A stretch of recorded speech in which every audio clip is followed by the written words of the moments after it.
बिस्मिल्लाहिर्रहमानिर्रहीम। अस्सलाम वालेकुम स्टूडेंट्स, मैं हूं हसान फरीद, आपका फिजिक्स टीचर। स्टूडेंट्स, आज का हमारा आर्टिकल है अबाउट इलेक्ट्रोमैग्नेटिक वेव्स। आज के लेक्चर में हम देखेंगे कि इलेक्ट्रोमैग्नेटिक वेव्स क्या हैं, ये बाकी वेव से किस तरह से डिफरेंट हैं और इनकी डिफरेंट कैरेक्टरिस्टिक्स भी हम जानेंगे। लेकिन स्टूडेंट, उससे पहले मैं आपको बताता चलूं कि ये कोई इंपॉर्टेंट लॉन्ग क्वेश्चन नहीं है, बल्कि आज के लेक्चर में हम लोग कुछ डेफिनेशंस, कुछ ऑब्जेक्टिव, कुछ एमसीक्यूज डिस्कस करेंगे। लेकिन कॉन्सेप्ट के लिहाज से ये लेक्चर नो डाउट बहुत इंपॉर्टेंट है, क्योंकि इसके कॉन्सेप्ट्स और बहुत सी जगहों पर यूज होंगे। तो स्टूडेंट्स, आइए स्टार्ट करते हैं आज का लेक्चर। स्टूडेंट्स, वेव्स के बारे में हम लोगों ने फर्स्ट ईयर में बहुत डिटेल में पढ़ा। वेव्स की बहुत सी एग्जांपल्स मैं इस वक्त आपको दे भी सकता हूं। मिसाल के तौर पर हम लोगों ने पढ़ा कि पानी के अंदर रिपल्स प्रोड्यूस होती हैं, ये भी वेव्स हैं। हम लोगों ने पढ़ा कि अगर आप रोप को मूव करें कुछ इस तरह से, तो आपके पास रोप में भी वेव्स जनरेट होती हैं। और फिर हम लोगों ने देखा कि हवा के अंदर जो है वो साउंड वेव्स भी जनरेट होती हैं, जो कि वेव्स हैं। लेकिन स्टूडेंट्स, यहां इंपॉर्टेंट बात क्या है, ये जो तीनों एग्जांपल्स मैंने दी हैं, ये तीनों एग्जांपल्स इस तरह से कॉमन है कि अगर मैं देखूं फर्स्ट एग्जांपल जिसमें पानी में वेव्स थी, तो आपने देखा कि रिपल्स जो हैं, क्या वो पानी के बगैर प्रोड्यूस हो सकती हैं? नहीं। पानी जो है वो एज अ मीडियम उनके लिए इंपॉर्टेंट है, फिर ही ये वेव्स जनरेट हो सकती हैं।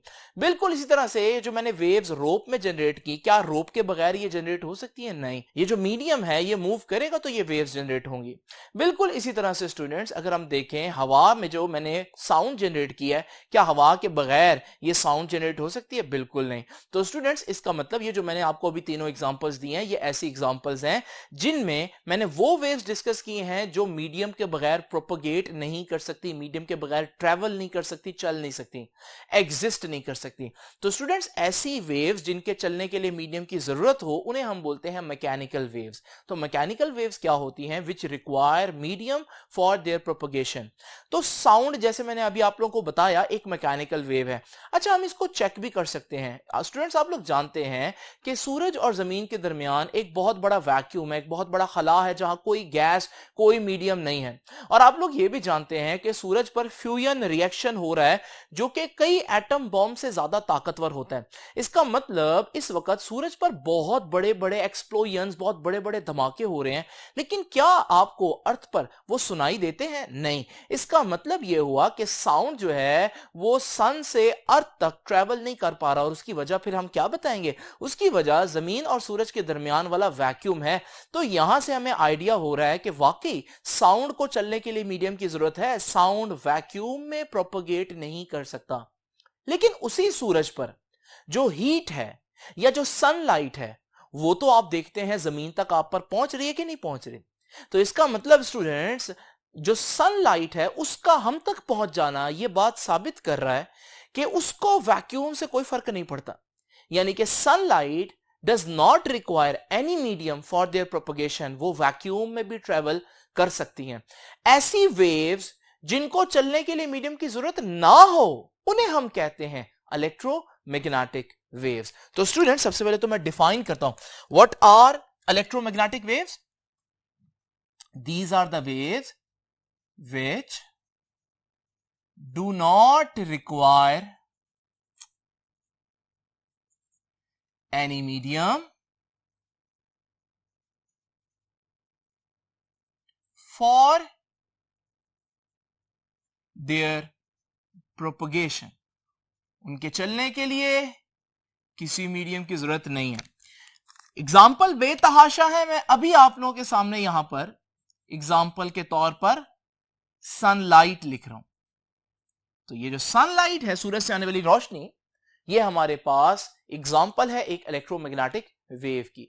अब स्टूडेंट्स, हम ये देखते हैं कि ये जो इलेक्ट्रोमैग्नेटिक वेव्स हैं, क्या इनकी और एग्जांपल्स हैं? बिल्कुल स्टूडेंट्स, इलेक्ट्रोमैग्नेटिक वेव्स की और भी बहुत सी एग्जांपल्स हैं। सूरज से आने वाली रोशनी जो है, अगर आप उसको प्रिज्म में से पास करें, तो आप देखते हैं कि वो डिफरेंट कलर्स में डिस्पर्स हो जाती है, और इन कलर्स को हम violet, indigo, blue, green, yellow, orange और रेड का नाम देते हैं। स्टूडेंट्स, ये सिर्फ वो कलर्स हैं जो हमारी आंख देख सकती है, लेकिन इसके अलावा भी ऐसी वेव्स हैं जो हमारी आंख नहीं देख सकती। ये जो कलर्स हैं, इनको कलेक्टिवली हम विजिबल लाइट कहते हैं। तो याद रखिएगा,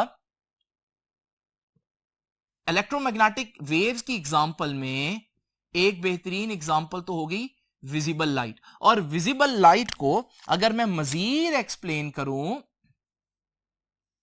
तो ये विजिबल लाइट जो है इसमें हम फर्दर कैटेगरीज बना सकते हैं।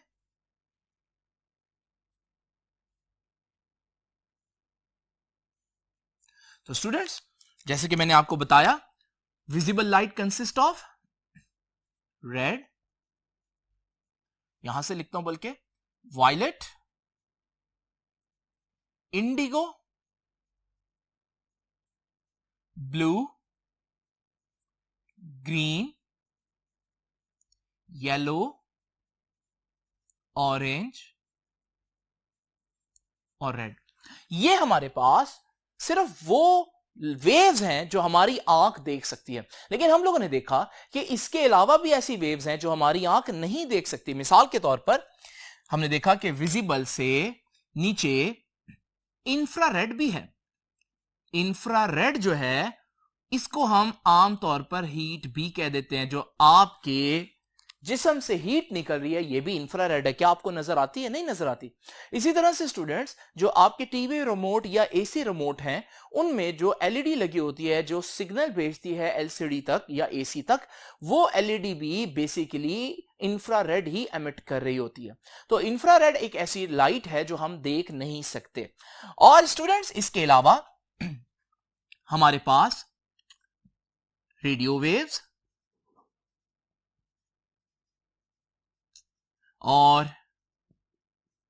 माइक्रोवेव्स भी उन एग्जाम्पल्स में आती हैं। अब ये रेडियो वेव्स क्या हैं? आपके रेडियो सिग्नल्स जो हैं, जो कि मोबाइल के सिग्नल हैं, इसी तरह से डिफरेंट टीवी स्टेशन से जो सिग्नल्स आते हैं एंटीना तक, वो हमारे पास रेडियो वेव्स कहलाती हैं। क्या वो आपको नजर आती है? नहीं। स्टूडेंट्स, याद रखिएगा, रेडियो वेव्स भी हमारे पास इलेक्ट्रोमैग्नेटिक वेव्स ही हैं। इसी तरह से आपके माइक्रोवेव ओवन के अंदर जो खाना गर्म करने वाली वेव्स हैं उन्हें हम कहते हैं माइक्रोवेव्स। क्या वो आपको नजर आती है? नहीं, लेकिन वो भी इलेक्ट्रोमैग्नेटिक वेव्स हैं। तो आपने देखा हमारे पास कुछ ऐसी वेव्स भी एग्जिस्ट करती हैं जो इलेक्ट्रोमैग्नेटिक हैं लेकिन हमें वो नजर नहीं आती, इसलिए हमने उनको विजिबल कैटेगरी के बजाय उनको इंफ्रारेड, रेडियो वेव्स और माइक्रोवेव्स के नाम दिए। इनमें फर्क क्या है ये हम आगे चलकर देखेंगे। स्टूडेंट्स, इसके अलावा भी हमारे पास कुछ वेव्स हैं। मिसाल के तौर पर हमारे पास अल्ट्रा वायलेट रेज हैं। ठीक है जी, सूरज से जो रोशनी आ रही है उसमें कुछ खतरनाक रेडिएशंस भी हैं, उन्हें हम अल्ट्रा वायलेट कहते हैं, वो भी हमें नजर नहीं आती। इसी तरह से स्टूडेंट्स, इसके अलावा एक्सरेज और उसके अलावा गैमा रेज। एक्सरे से भी आप वाकिफ होंगे, जब आपको कोई मेडिकल इश्यू हो तो अक्सर डॉक्टर आपको कहते हैं कि एक्सरे करवाएं। तो जब आप एक्सरे मशीन के सामने खड़े होते हैं तो क्या आपको एक्सरे मशीन से आती हुई कोई वेव्स नजर आती है? नहीं आती, लेकिन वो होती हैं। तो हमारे पास एक्सरेज भी ऐसी वेव्स हुई जो हम आम आंख से नहीं देख सकते। अगर मैं खुलासा करूं तो मैं कहूंगा कि दुनिया में, कायनात में जितनी भी टाइप की इलेक्ट्रोमैग्नेटिक वेव्स हैं, मैं उनकी 7 कैटेगरीज में डिवीजन कर सकता हूं, उनकी 7 फैमिलीज में डिवीजन कर सकता हूं। और वो ये 7 फैमिलीज हैं। उन 7 में से सिर्फ एक ऐसी फैमिली है जिसको हम देख सकते हैं और उसको हमने विजिबल लाइट कह दिया। बाकी सारी जो लाइट्स हैं वो इनविजिबल रेडिएशंस हैं, यानी कि वो हमारी आंख नहीं देख सकती।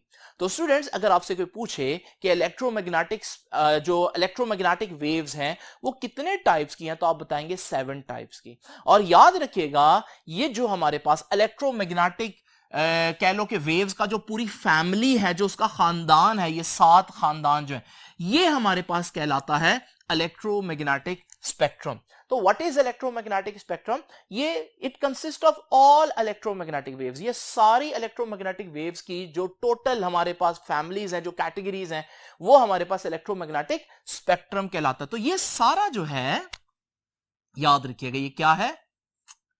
ये हमारा EM स्पेक्ट्रम है। EM stands for electromagnetic spectrum है। तो ये तो हो गया इलेक्ट्रोमैग्नेटिक स्पेक्ट्रम। अब अगर मैं आपसे पूछूं इलेक्ट्रोमैग्नेटिक वेव की कोई एग्जांपल बताएं, तो स्टूडेंट्स इनमें से आप कोई भी उठा सकते हैं, क्योंकि ये सारी ही इलेक्ट्रोमैग्नेटिक वेव की एग्जांपल्स हैं। तो ये तो हो गया इलेक्ट्रोमैग्नेटिक वेव्स की एग्जांपल, यानी इलेक्ट्रोमैग्नेटिक स्पेक्ट्रम का थोड़ा सा तज़किरा। अब स्टूडेंट्स हम देखते हैं कि इलेक्ट्रोमैग्नेटिक वेव में क्या चीज ऑसिलेट कर रही है, क्योंकि हम जानते हैं, अगर मैंने रिपल्स को स्टडी किया तो मैंने रिपल्स को जब गौर से देखा तो रिपल्स के अंदर बेसिकली पानी के मॉलिक्यूल्स हैं जो ऊपर नीचे मूव कर रहे हैं। जब मैंने रोप की वेव्स को डिस्कस किया तो मैंने देखा कि रोप के अंदर रोप के पार्टिकल्स हैं जो ऊपर नीचे मूव कर रहे हैं और वो वेव बना रहे हैं। और इसी तरह से जब मैंने साउंड देखे तो साउंड बेसिकली जब हवा में प्रोड्यूस होती है तो वो साउंड के अंदर हवा के ही मॉलिक्यूल्स हैं जो वाइब्रेट कर रहे हैं। इसका मतलब कोई भी वेव जब आप लेते हैं तो उसके अंदर कोई ना कोई चीज तो ऑसिलेट कर रही होती है। लेकिन स्टूडेंट्स आप लोगों ने देखा कि हमारे पास इलेक्ट्रोमैग्नेटिक वेव जो है वो तो मीडियम के बगैर चल सकता है। जब मीडियम ही नहीं होगा तो फिर ऑसिलेट कौन करेगा, क्योंकि वाटर वेव के केस में वाटर के मॉलिक्यूल्स जो है यानी मीडियम के मॉलिक्यूल्स जो है वो ऑसिलेट कर रहे हैं। रोप वेव्स के केस में रोप यानी मीडियम के मॉलिक्यूल वाइब्रेट कर रहे हैं, और इसी तरह से साउंड के केस में एयर के मॉलिक्यूल वाइब्रेट कर रहे हैं। लेकिन वैक्यूम में तो कुछ होता ही नहीं है। तो अगर हमारे पास इलेक्ट्रोमैग्नेटिक वेव को हम वेव कह रहे हैं तो इसमें भी तो कुछ ना कुछ ऑसिलेट करना चाहिए ना। लेकिन ये तो कंफर्म हो गया कि मीडियम नहीं है इसमें, तो मीडियम के पार्टिकल्स तो ऑसिलेट नहीं करेंगे। इलेक्ट्रोमैग्नेटिक वेव जब वैक्यूम में से पास करती है तो क्या ऑसिलेट करता है स्टूडेंट्स, अब ये आप लोगों ने समझना है। तो याद रखिएगा, आप लोगों ने दो किस्म के फील्ड्स पढ़े। हम लोगों ने देखा कि अगर हमारे पास एक चार्ज रुका हुआ हो तो उस चार्ज के गिर्द इलेक्ट्रिक फील्ड होता है, और फिर हम लोगों ने देखा कि हमारे पास जो मैग्नेट्स होते हैं उसके गिर्द मैग्नेटिक फील्ड होता है। ये तो बड़े मशहूर फील्ड्स हैं। इन दोनों फील्ड्स के बारे में एक बड़ा ही आसान असूल आप लोगों ने याद रखना है। इसकी वजह मैं भी आप लोगों के साथ डिस्कस नहीं कर सकता क्योंकि ये आपके कॉन्सेप्ट से ऊपर की चीज है, लेकिन ये असूल, ये रिजल्ट जो मैं आपके सामने लिखने जा रहा हूं ये बड़ा इंपॉर्टेंट है। इन दोनों फील्ड्स के बारे में याद रखिएगा, ये दोनों फील्ड्स एक दूसरे में चेंज हो सकते हैं, लेकिन इनका रिलेशन क्या है याद रखिएगा स्टूडेंट्स। ये बात जो मैं लिखने लगा हूं बहुत इंपॉर्टेंट है। चेंजिंग इलेक्ट्रिक फील्ड अगर हमारे पास हो, इलेक्ट्रिक फील्ड को आप जानते हैं हम ई से रिप्रेजेंट करते हैं। तो जब भी कहीं पर इलेक्ट्रिक फील्ड चेंज हो रहा हो तो याद रखिएगा वो इलेक्ट्रिक फील्ड बन जाएगा मैग्नेटिक फील्ड, और मैग्नेटिक फील्ड को हम बी से रिप्रेजेंट करते हैं। यानी कि कहीं पर इलेक्ट्रिक फील्ड चेंज हो रहा हो तो मैग्नेटिक फील्ड बन जाता है। और इसी तरह से याद रखिएगा स्टूडेंट्स, कहीं पर हमारे पास मैग्नेटिक फील्ड चेंज हो रहा हो, चेंजिंग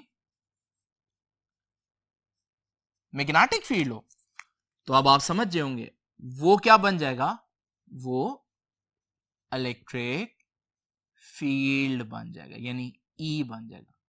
तो कहीं पर भी अगर हमारे पास इलेक्ट्रिक फील्ड चेंज हो रहा हो तो वो मैग्नेटिक फील्ड में, और मैग्नेटिक फील्ड चेंज हो रहा हो तो वो इलेक्ट्रिक फील्ड में चेंज हो जाता है। ये बहुत इंपॉर्टेंट बात है। यानी हमारे पास जिस तरह एनर्जीज कन्वर्ट हो सकती है एक दूसरे में, kinetic potential, potential kinetic energy बन सकती है, बिल्कुल इसी तरह से फील्ड्स भी आपस में चेंज हो सकते हैं। लेकिन शर्त क्या है, शर्त यह है कि इलेक्ट्रिक फील्ड मैग्नेटिक फील्ड में कब चेंज होगा, कब कन्वर्ट होगा, जब इलेक्ट्रिक फील्ड चेंज हो रहा होगा तो मैग्नेटिक फील्ड बन जाएगा, और जब मैग्नेटिक फील्ड चेंज हो रहा होगा तो इलेक्ट्रिक फील्ड बन जाएगा। यानी कि मैं कह सकता हूं कि हमारे पास इस वेव के यानी कि इलेक्ट्रोमैग्नेटिक वेव के अंदर कौन ऑसिलेट कर रहा है, इलेक्ट्रिक फील्ड चेंज होगा तो मैग्नेटिक फील्ड बन जाएगा, मैग्नेटिक फील्ड चेंज होगा तो इलेक्ट्रिक फील्ड बन जाएगा। तो कभी इलेक्ट्रिक फील्ड, कभी मैग्नेटिक फील्ड, कभी मैग्नेटिक फील्ड, कभी इलेक्ट्रिक फील्ड, ये दोनों फील्ड्स एक दूसरे में चेंज हो रहे हैं, यानी एक दूसरे में ऑसिलेट कर रहे हैं।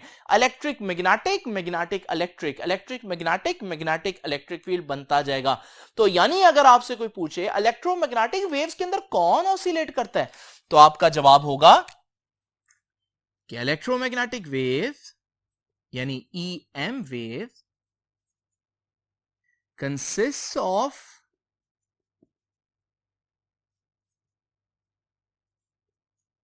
oscillations of electric field E and magnetic field B। तो हमारे पास जो इलेक्ट्रोमैग्नेटिक वेव है, जिस तरह हर वेव में ऑसिलेट करती है कोई ना कोई चीज, लेकिन जो पहले वेव पड़ी थी उसमें मीडियम के पार्टिकल्स ऑसिलेट करते थे, इसमें मीडियम होता नहीं है। इसमें कौन ऑसिलेट करता है? इसमें फील्ड्स ऑसिलेट करते हैं। इलेक्ट्रिक फील्ड मैग्नेटिक फील्ड में कन्वर्ट होता है, मैग्नेटिक फील्ड इलेक्ट्रिक फील्ड में कन्वर्ट होता है, और ये सिलसिला इसी तरह से चलता रहता है। नाउ स्टूडेंट्स, अब हम जरा देखते हैं कि ये इलेक्ट्रोमैग्नेटिक वेव है ना, तो ये नजर कैसे आती होगी, इसको वेव की सूरत में हम कैसे देख सकते हैं? स्टूडेंट्स, उससे पहले आप लोग फिर से देख लीजिए कि ये जो रूल मैंने आपको बताया कि जब भी इलेक्ट्रिक फील्ड चेंज होगा मैग्नेटिक फील्ड लाजमी बात है प्रोड्यूस होगा, और जब भी मैग्नेटिक फील्ड चेंज होगा तो इलेक्ट्रिक फील्ड प्रोड्यूस होगा। और दूसरी बात मैंने आपको क्या बताई, दोनों के ऊपर वेक्टर का निशान आप देख रहे हैं, यानी कि इलेक्ट्रिक फील्ड और मैग्नेटिक फील्ड दोनों ही वेक्टर क्वांटिटीज हैं। वैसे ये बात आपको पता होनी चाहिए क्योंकि दोनों बातें आप चैप्टर नंबर 12 और चैप्टर नंबर 14 में पढ़कर आए हैं। स्टूडेंट्स, अब ये वेव कैसे बनानी है? स्टूडेंट्स, जरा इमेजिन करें कि आपके पास वाई एक्सिस पे इलेक्ट्रिक फील्ड जो है वो चेंज करूंगा मैं। तो अभी आप देख रहे हैं आपको कोई वेक्टर नजर नहीं आ रहा, यानी इलेक्ट्रिक फील्ड 0 है। और जब आप देखेंगे कि हमारे पास ये वेक्टर बढ़ रहा है, यानी इलेक्ट्रिक फील्ड बढ़ रहा है, और फिर अब इलेक्ट्रिक फील्ड कम हो रहा है, फिर 0 हो गया, और फिर ऑपोजिट डायरेक्शन में बढ़ रहा है, और फिर कम हो रहा है, और फिर 0 हो गया, और फिर इसी तो मैं रेपिटेशन पर अगर लगा दूं तो आपको पता चलेगा कि ये है इलेक्ट्रिक फील्ड की ऑसिलेशन वाई एक्सिस में।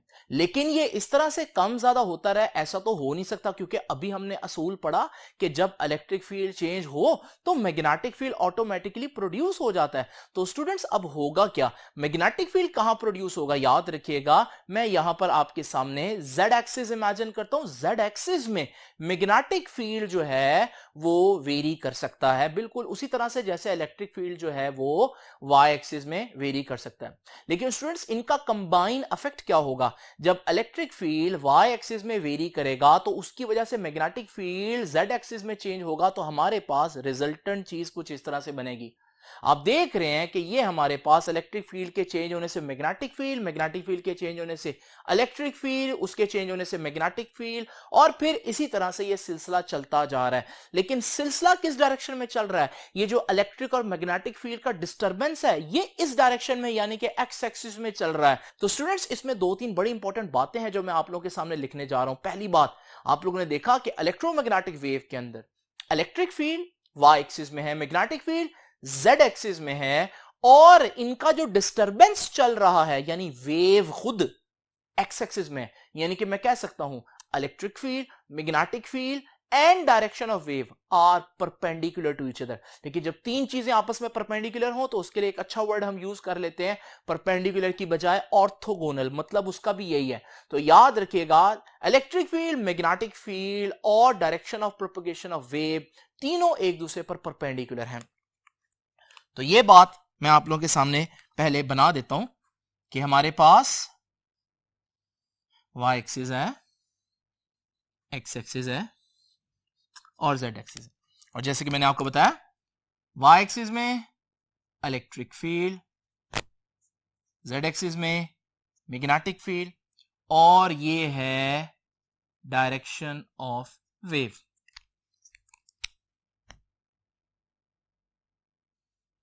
Now students, electric field Y axis में चेंज होगी जैसे कि मैंने बताया, तो इलेक्ट्रिक फील्ड के चेंज होने से कुछ इस तरह से हमारे पास ये चीज बनेगी। आप इसको शेड इस तरह से करें, बिल्कुल वर्टिकल शेड करें, क्योंकि इलेक्ट्रिक फील्ड जो है वो वाई एक्सिस में ही चेंज हो रही है। स्टूडेंट्स, ये आपको अच्छे से ड्रॉ करना आनी चाहिए, इसलिए मैं आपके सामने ड्रॉ कर रहा हूं, अदरवाइज एनिमेशन में तो मैं दिखा चुका हूं। अब स्टूडेंट्स, इसी तरह से जो मैग्नेटिक फील्ड है वो जेड एक्सिस में है, तो आप लोग इसको थोड़ा सा तिरछा करके बनाएंगे लाइक दिस, और जब आप इसकी शेडिंग करेंगे तो वो भी आप जेड एक्सिस के ही पैरेलल करेंगे।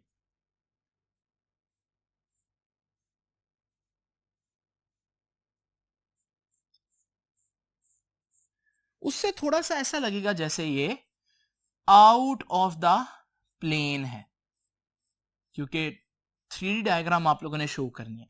तो आप देख रहे हैं कि असल में जो 3D डायग्राम है वो कुछ इस तरह से है, जिसमें आप लोग देख रहे हैं कि मैग्नेटिक फील्ड जो है वो आउट ऑफ द प्लेन है, लेकिन क्योंकि आउट ऑफ द प्लेन हम यहां पर शो नहीं कर सकते तो हम लोगों ने इस तरह से बनाई है। ये है हमारे पास इलेक्ट्रोमैग्नेटिक वेव की एक पिक्चर। नाउ स्टूडेंट्स देखिए हमारे पास क्या सीखा हम लोगों ने। पहला पॉइंट ये है कि इलेक्ट्रिक फील्ड ई, पूरा नहीं लिख रहा, electric field E, magnetic field B and direction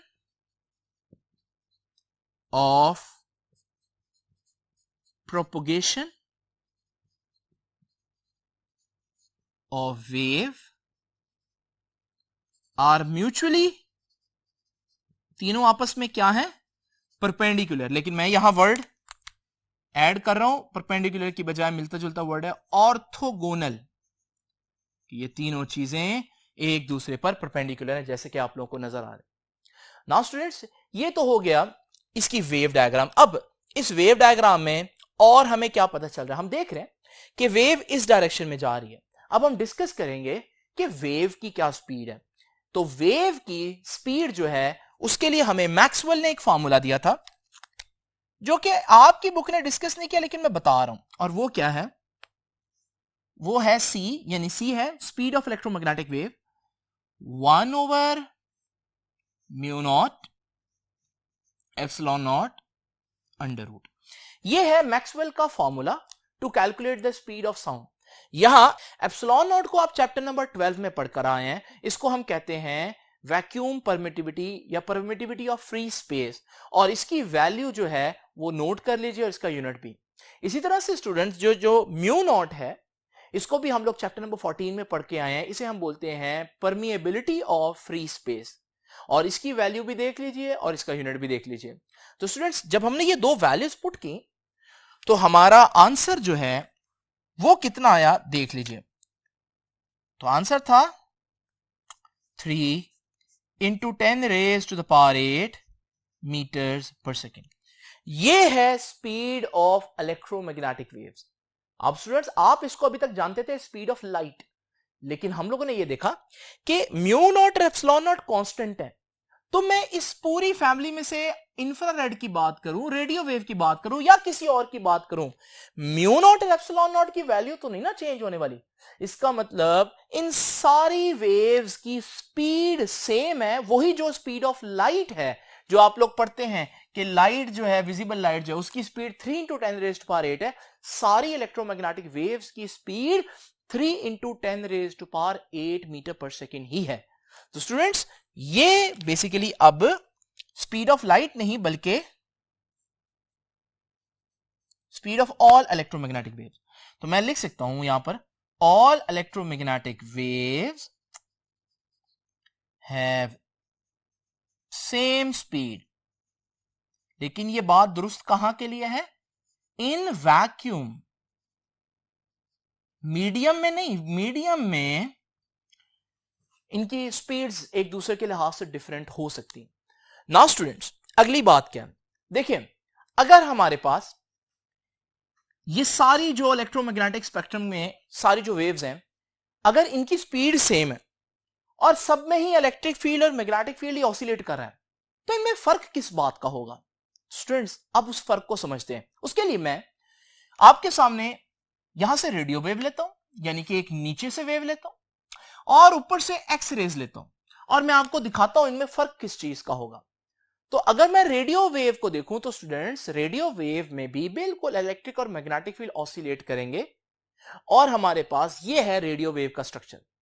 इसके मुकाबले में अगर मैं एक्सरे का स्ट्रक्चर आपके सामने बनाऊं तो एक्सरे का स्ट्रक्चर कुछ इस तरह से होगा। इसमें भी इलेक्ट्रिक और मैग्नेटिक फील्ड ही ऑसिलेट कर रहे हैं, लेकिन स्टूडेंट्स अब आप लोगों को फर्क पता चल रहा है, और वो फर्क क्या है। अगर आप गौर से देखें, ये जो वेवलेंथ जिसे हम कहते हैं, वेवलेंथ क्या होती है, वेवलेंथ होता है दो क्रस्ट के दरमियान डिस्टेंस। रेडियो वेव की वेवलेंथ ये बन रही है, जबकि एक्सरेज में अगर आप देखें तो एक्सरेज की वेवलेंथ जो है वो कुछ इस तरह से है। यानी कि हम कह सकते हैं कि एक्सरेज की वेवलेंथ शॉर्टर है as compare to radio wave. और स्टूडेंट्स अगर आप देखें इलेक्ट्रिक और मैग्नेटिक फील्ड की ऑसिलेशंस बड़ी तेज है एक्सरेज में, यानी इसकी फ्रीक्वेंसी ज्यादा है। तो इसका मतलब हम कह सकते हैं कि इलेक्ट्रोमैग्नेटिक वेव में जो एक्सरेज हैं इसकी फ्रीक्वेंसी हायर है देन रेडियो वेव्स, लेकिन इसकी वेवलेंथ शॉर्टर है देन रेडियो वेव्स। तो स्टूडेंट्स यहां से हम ये असूल बना सकते हैं, क्योंकि इसकी वेवलेंथ कम और फ्रीक्वेंसी ज्यादा है और ये ऊपर थी, तो मैं यहां से कह सकता हूं कि इस फैमिली में जब आप ऊपर जाएंगे यानी एक्स रेज गैमा की तरफ जाएंगे तो याद रखिएगा हमारे पास फ्रीक्वेंसी इंक्रीज करेगी लेकिन लैम्डा यानी वेवलेंथ डिक्रीज करेगी। तो ऊपर जाते हुए वेवलेंथ कम होती है और फ्रीक्वेंसी बढ़ती है। लेकिन स्टूडेंट्स आप लोग जानते हैं जिसकी फ्रीक्वेंसी ज्यादा उसकी एनर्जी भी ज्यादा होती है। तो यहां से मैं ये भी कह सकता हूं कि फ्रीक्वेंसी भी ऊपर जाते हुए बढ़ेगी और एनर्जी भी ऊपर जाते हुए बढ़ेगी। यानी कि अगर इस पूरे इलेक्ट्रोमैग्नेटिक स्पेक्ट्रम में सबसे एनर्जेटिक वेव्स की बात करें तो वो बहुत ऊपर है, gamma rays, X rays, ultraviolet. और आप लोगों को मालूम है ये तीनों डैमेज भी कर सकती हैं आपको। तो एक्स रेज जो है वो बहुत ज्यादा नहीं करवाने चाहते डॉक्टर, इसलिए ज्यादा रिकमेंड नहीं करते। अल्ट्रावायलेट जो है वो भी आपके लिए डैमेजिंग हो सकती है, स्किन कैंसर प्रोड्यूस करती है, इसलिए आप जो है वो अक्सर अल्ट्रावायलेट से बचने के लिए क्रीम्स भी यूज करते हैं। और हमारे पास जब हम देखते हैं इलेक्ट्रोमैग्नेटिक स्पेक्ट्रम से निचला हिस्सा, तो उसमें आप देख रहे हैं वो चीजें हैं जिनकी एनर्जी कम है, फ्रीक्वेंसी कम है, वेवलेंथ ज्यादा है। तो एनर्जी कम है, इसी वजह से इंफ्रारेड आप रिमोट में यूज कर लेते हैं, रेडियो वेव्स आप मोबाइल सिग्नल्स में यूज करते हैं, माइक्रोवेव आप माइक्रोवेव ओवन में यूज कर लेते हैं क्योंकि इनकी एनर्जी कम है। तो स्टूडेंट्स ये तो हमें थोड़ा सा आइडिया हो गया कि इस पूरी फैमिली में इलेक्ट्रोमैग्नेटिक स्पेक्ट्रम की जो ये पूरी फैमिली है, इसमें आप अगर एक्स रेज की तरफ जाएं तो आपकी वेवलेंथ, फ्रीक्वेंसी और एनर्जी को क्या फर्क पड़ेगा, बहुत इंपॉर्टेंट है। यह चीज आपकी बुक ने वर्टिकल नहीं बल्कि हॉरिजॉन्टल दिखाई हुई है इसी पेज पर। तो उसमें भी आप लोग देख रहे हैं कि वो बता रहा है कि कहां फ्रीक्वेंसी बढ़ रही है, कहां एनर्जी बढ़ रही है और कहां वेवलेंथ। तो स्टूडेंट्स अब हम लास्ट चीज पर आते हैं और आप देखते हैं कि वो लास्ट चीज क्या है। वो लास्ट चीज है सोर्स ऑफ इलेक्ट्रोमैग्नेटिक वेव्स। हम लोगों ने देखा इलेक्ट्रोमैग्नेटिक वेव्स कब प्रोड्यूस होगी, जब इलेक्ट्रिक फील्ड मैग्नेटिक फील्ड में, मैग्नेटिक फील्ड इलेक्ट्रिक फील्ड में चेंज होगा, यानी ये दोनों फील्ड्स मुसलसल ऑसिलेट करेंगे। लेकिन ऐसा कब होगा स्टूडेंट्स, उसको जानने के लिए मेरे पास 3 सिंपल पॉइंट्स है। पहला पॉइंट देखिए जी, इमेजिन करें मेरे पास एक चार्ज हो रेस्ट पर, चार्ज एट रेस्ट। अब स्टूडेंट जरा इमेजिन करें, चार्ज अगर रेस्ट पर हो तो उसके गिर्द क्या होता है, याद रखिएगा, चार्ज रेस्ट पर हो तो उसके गिर्द इलेक्ट्रिक फील्ड होता है जिसकी वैल्यू कांस्टेंट रहती है, चेंज नहीं होती। तो हम लोगों ने आपको चैप्टर 12 में काफी दफा दिखाया, जब चार्ज रेस्ट पर हो तो उसके गिर्द एक फील्ड होता है और ये जो फील्ड है ये कांस्टेंट रहता है, यानी किसी पॉइंट पर इलेक्ट्रिक फील्ड की वैल्यू चेंज नहीं होगी। तो स्टूडेंट्स जब इलेक्ट्रिक फील्ड की वैल्यू कांस्टेंट रहेगी तो मैंने आपको क्या असूल बताया था, एक फील्ड दूसरे फील्ड में तब कन्वर्ट होता है जब वो चेंज हो। तो मैंने देखा इलेक्ट्रिक फील्ड तो कांस्टेंट है, तो जब इलेक्ट्रिक फील्ड कांस्टेंट होगा तो बताओ क्या इससे मैग्नेटिक फील्ड बनेगा, नहीं। तो स्टूडेंट्स नो मैग्नेटिक फील्ड। तो इसका मतलब अगर मेरे पास चार्ज हो लेकिन वो चार्ज रेस्ट पर हो, क्या उससे इलेक्ट्रोमैग्नेटिक वेव्स जनरेट हो सकती है, नहीं। क्योंकि इलेक्ट्रोमैग्नेटिक वेव के लिए इलेक्ट्रिक और मैग्नेटिक फील्ड का ऑसिलेट करना जरूरी है, इलेक्ट्रिक और मैग्नेटिक फील्ड का एक दूसरे में मुसलसल चेंज होना जरूरी है, इलेक्ट्रिक से मैग्नेटिक फील्ड बने, मैग्नेटिक से इलेक्ट्रिक फील्ड बने। लेकिन इस सूरत में मैंने देखा कि जब चार्ज रेस्ट पर हो तो किसी भी पॉइंट पर इलेक्ट्रिक फील्ड की वैल्यू कांस्टेंट रहती है, और जब इलेक्ट्रिक फील्ड कांस्टेंट हो तो मैग्नेटिक फील्ड तो होगा ही नहीं, क्योंकि वो चेंज होगा तो मैग्नेटिक फील्ड बनेगा। इसका मतलब charge at rest can not produce electromagnetic wave. तो अब आपके जहन में आएगा कि चार्ज को मूव कर लेते हैं, तो वही मैं करने लगा हूं स्टूडेंट्स। तो अगर मैं कहूं यहां पर एक चार्ज हो मेरे पास, लेकिन वो हो चार्ज इन यूनिफॉर्म मोशन, अब चार्ज कांस्टेंट स्पीड से चल रहा है। स्टूडेंट्स जरा इमेजिन करें, अगर मेरे पास ये एक चार्ज है और उसके गिर्द इलेक्ट्रिक फील्ड की कुछ वैल्यूज मैं आपके सामने शो कर देता हूं। इस पॉइंट पर इलेक्ट्रिक फील्ड की वैल्यू 3 है, लेकिन स्टूडेंट्स जब ये चार्ज मूव करेगा तो आप देखेंगे अब इस पॉइंट पर इलेक्ट्रिक फील्ड की वैल्यू चेंज हो गई ना। यानी उस पॉइंट पर पहले इलेक्ट्रिक फील्ड की वैल्यू 3 थी, लेकिन अब इलेक्ट्रिक फील्ड की वैल्यू 4 हो गई है। इसका मतलब इलेक्ट्रिक फील्ड चेंज हुआ। और असूल क्या पढ़ा हम लोगों ने, जब भी इलेक्ट्रिक फील्ड चेंज हो तो मैग्नेटिक फील्ड बन जाता है स्टूडेंट्स। तो इसका मतलब जब चार्ज मोशन में होगा, यूनिफॉर्म मोशन में, तो उसके गिर्द किसी भी पॉइंट पर इलेक्ट्रिक फील्ड कांस्टेंट नहीं होगा बल्कि चेंज होगा, क्योंकि चार्ज मूव कर रहा है। तो चार्ज जब यूनिफॉर्म मोशन में हो तो उसके गिर्द क्या होता है बेटा, कांस्टेंट इलेक्ट्रिक फील्ड नहीं, चेंजिंग इलेक्ट्रिक फील्ड। और हम लोग जानते हैं जब इलेक्ट्रिक फील्ड चेंज हो तो क्या बनता है, मैग्नेटिक फील्ड। लेकिन स्टूडेंट्स मैग्नेटिक फील्ड तो बना, लेकिन हमने देखा कि वो मैग्नेटिक फील्ड क्या था, वो मैग्नेटिक फील्ड कांस्टेंट था। और जब मैग्नेटिक फील्ड कांस्टेंट होगा, क्या उससे इलेक्ट्रिक फील्ड बनेगा, नहीं। इसका मतलब नो फर्दर इलेक्ट्रिक फील्ड। इसका मतलब जब चार्ज रेस्ट पर हो तो उसके गिर्द इलेक्ट्रिक फील्ड होता है, मैग्नेटिक फील्ड बनता ही नहीं। लेकिन जब चार्ज यूनिफॉर्म मोशन में होता है तो उसके गिर्द इलेक्ट्रिक फील्ड चेंज हो रहा होता है, उससे मैग्नेटिक फील्ड तो बन जाता है, लेकिन वो नहीं चेंज हो रहा होता।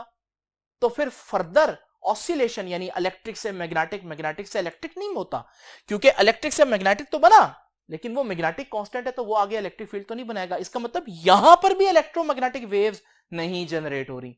तो स्टूडेंट्स तीसरी ऑप्शन क्या है मेरे पास, तीसरी ऑप्शन है accelerating charge. Now students charge accelerate कर रहा हो तब भी वो मूव तो कर रहा होता है, लेकिन ये अब स्पेशल केस है जिसमें ना सिर्फ वो मूव कर रहा होगा बल्कि उसकी स्पीड भी कम हो रही होगी, चेंज हो रही होगी उसकी स्पीड। जब वो चार्ज एक्सेलरेट करेगा स्टूडेंट्स, अब क्या होगा, अब मैंने देखा कि जिस तरह यहां इलेक्ट्रिक फील्ड चेंज हो रहा था, यहां भी इलेक्ट्रिक फील्ड चेंज हो रहा था। तो इस केस में चेंजिंग इलेक्ट्रिक फील्ड था। और जब इलेक्ट्रिक फील्ड चेंज हो रहा हो, हम लोगों ने क्या पढ़ा, इलेक्ट्रिक फील्ड जब चेंज हो रहा हो तो उससे मैग्नेटिक फील्ड बन जाता है। और मजे की बात यह थी, बल्कि खुशकिस्मती से आप कहें, कि वो जो मैग्नेटिक फील्ड बना वो खुद भी चेंज हो रहा था। पिछले केस में वो कांस्टेंट बना था, इस सूरत में मैग्नेटिक फील्ड जो बना वो भी चेंज हो रहा था। और जब मैग्नेटिक फील्ड चेंज हो रहा हो तो हम लोगों ने पढ़ा, जब भी फील्ड चेंज हो रहा तो दूसरा फील्ड बन जाता है।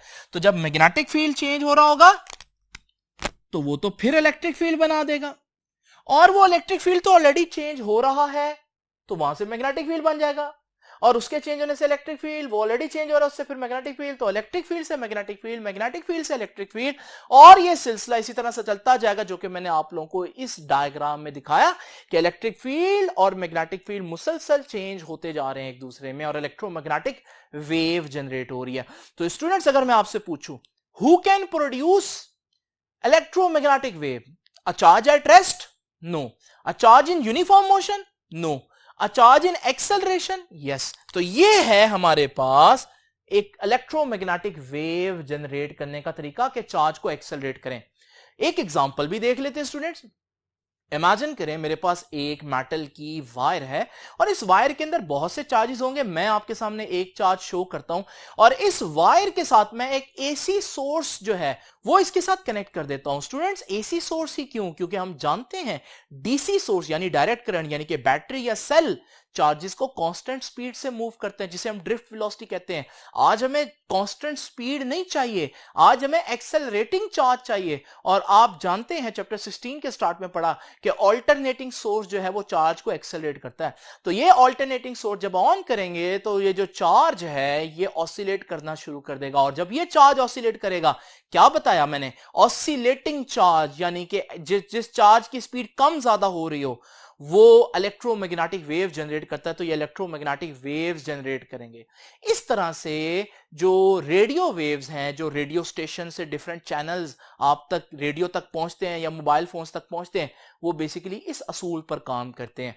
तो रेडियो सिग्नल जो आ रहे होते हैं वो बेसिकली कैसे प्रोड्यूस करते हैं, वो एंटीना के अंदर मौजूद चार्जेस को एक्सेलरेट करते हैं, जिसकी वजह से हमारे पास इलेक्ट्रोमैग्नेटिक वेव्स जो हैं वो जनरेट होती हैं। तो स्टूडेंट्स एक बात यहां पर मैं आपको बताता चलूं, आप लोग गौर से अगर वेव को देखें तो मैंने उस वेव के अंदर इलेक्ट्रिक और मैग्नेटिक फील्ड नहीं बनाया, बल्कि आप देख रहे हैं कि सिर्फ और सिर्फ इलेक्ट्रिक फील्ड ही यहां पर नजर आ रहा है।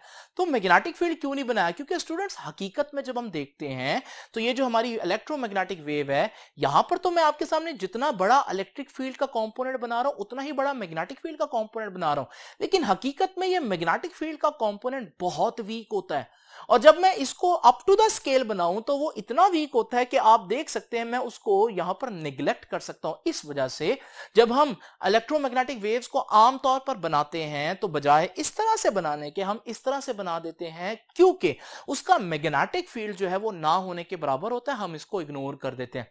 लेकिन आप लोगों ने परेशान नहीं होना, कहीं अगर आपको मैग्नेटिक फील्ड नहीं भी नजर आ रहा तो आपके कॉन्सेप्ट के मुताबिक आपको पता होना चाहिए कि मैग्नेटिक फील्ड एक्चुअली में होता है इलेक्ट्रोमैग्नेटिक वेव के अंदर, वो सिर्फ हम ड्रॉ करने के लिए उसको इग्नोर कर देते हैं।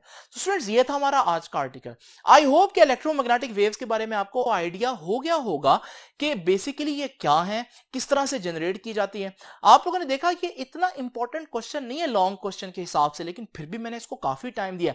उसकी वजह यह है स्टूडेंट्स के बच्चे यहां पर इसको अनइंपॉर्टेंट समझ लेते हैं और उसके बाद जब आगे चैप्टर्स में जहां जहां इलेक्ट्रोमैग्नेटिक वेव्स का जिक्र आएगा, चैप्टर 20 में आएगा, चैप्टर 19 में आएगा, चैप्टर 21 में आएगा, वहां पर बच्चों को फिर बहुत अंडरस्टैंडिंग में मुश्किल होती है, ना उनको समझ में आती है कि किसकी फ्रीक्वेंसी ज्यादा होती है, किसकी फ्रीक्वेंसी कम होती है, तो फिर वो हर लेक्चर में परेशान रहते हैं। तो इसलिए स्टूडेंट्स आप लोगों ने इस लेक्चर को बहुत इंपॉर्टेंट समझना है, क्योंकि भले ये इंपॉर्टेंट लॉन्ग क्वेश्चन नहीं है, लेकिन इससे रिलेटेड बहुत से ऐसे आर्टिकल्स हैं जो आपको इसको समझे बगैर समझ आ नहीं सकते। अब आपसे इंशाल्लाह मुलाकात होगी नेक्स्ट लेक्चर में, तब तक के लिए अल्लाह हाफिज।